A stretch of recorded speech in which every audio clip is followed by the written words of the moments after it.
आप सबको मालूम है कि महाराष्ट्र सरकार और महाराष्ट्र पुलिस का ध्येय है कि महाराष्ट्र ड्रग्स फ्री रहना चाहिए। ड्रग्स हमारे समाज को किस तरह नुकसान कर रहा है ये आप सब लोगों को मालूम है, मुझे इसमें ज्यादा बोलने की आवश्यकता नहीं है।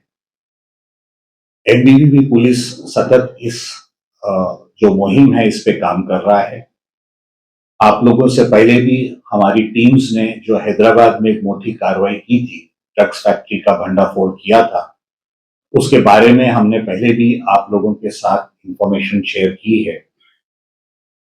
आज मुझे बताते हुए खुशी होती है कि इसी श्रृंखला में एंटी नारकोटिक्स ब्रांच की 2 यूनिट्स हमारी जो है एमबीवीबी की 1 और 2 उन्होंने संयुक्त रूप से काम करते हुए एक बड़ी अचीवमेंट बड़ी हासिल की है। उन्होंने 4 अक्टूबर को काशी गांव में एक केस रजिस्टर किया गया था एनडीपीएस का, जिसमें 1 करोड़ की एमडी और कुछ बाकी जो है चीजें बरामद की गई थी।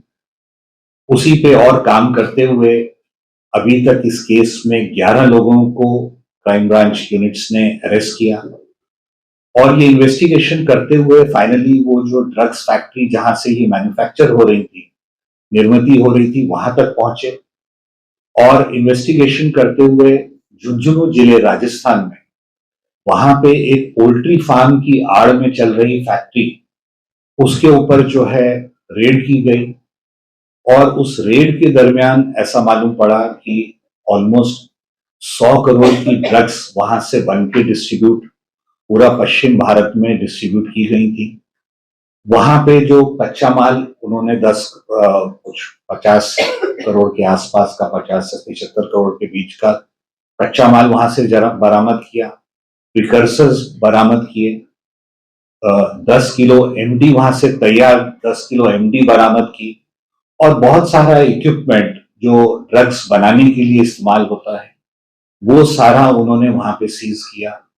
और ये बड़ी कार्रवाई की वजह से पहले के करीब करीब 100 करोड़ रुपए की जो ड्रग्स डिस्ट्रीब्यूट हुई है उसके प्रोसीड्स ऑफ क्राइम के ऊपर अभी काम करेंगे और ये कोई 100 करोड़ के आसपास का अभी जो माल सीज किया है, ये दोनों ही कार्रवाई से जो है ये पूरे डिस्ट्रीब्यूशन को एक धक्का लगेगा, ऐसी हमारी अपेक्षा है।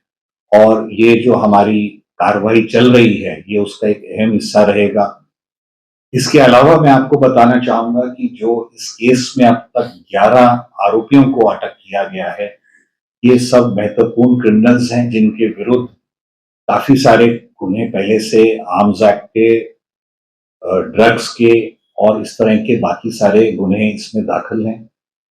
इनमें से 1-2 आरोपी जो हैं उनके डी गैंग से भी संबंध है, मर्डर के गुन्हे उनके विरुद्ध दाखिल हैं, एटीएस के गुन्हे उनके विरुद्ध दाखिल हैं। इस तरह से जो इसमें 11 आरोपी अटक किए हैं ये बड़े क्रिमिनल्स हैं और इन सबको इस केस में अटक करने से भी ये पूरा डिस्ट्रीब्यूशन, ड्रग्स का जो प्रसार ये लोग कर रहे थे उसके ऊपर अंकुश लगेगा, ऐसी हमारी अपेक्षा है।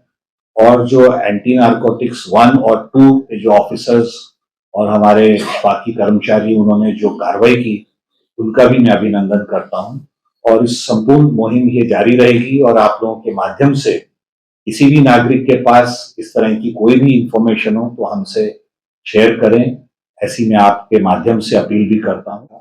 इसमें मोहम्मद अंसारी, इनके विरुद्ध 6 गुने दाखिल हैं मुंबई, राजगढ़, नेरुल इत्यादि अलग अलग पुलिस स्टेशन में। मोहसिन शेख, इनके विरुद्ध भी महाराष्ट्र में 4 गुने दाखिल हैं। जाहिर गोरे, इनके विरुद्ध 3 गुने दाखिल हैं। मोहम्मद अंसारी, इनके विरुद्ध 9 गुने दाखिल हैं महाराष्ट्र में, गुजरात में। सोहेल खान, इनके विरुद्ध 3 गुने दाखिल हैं। मोहम्मद शाहरुख मोहम्मद शफी शेख, इनके विरुद्ध 1 गुना दाखिल है। मोहम्मद तनवीर परियानी, इनके विरुद्ध 4 गुने दाखिल हैं जिसमें से 3 मर्डर के हैं।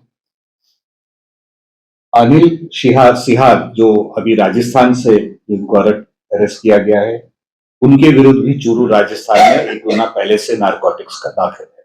ये सभी महत्व के क्रिमिनल्स हैं और इन सबको इस केस में अरेस्ट करने से ये पूरा जो डिस्ट्रीब्यूशन जो चल रहा है इसके ऊपर अंकुश लगने की अपेक्षा है।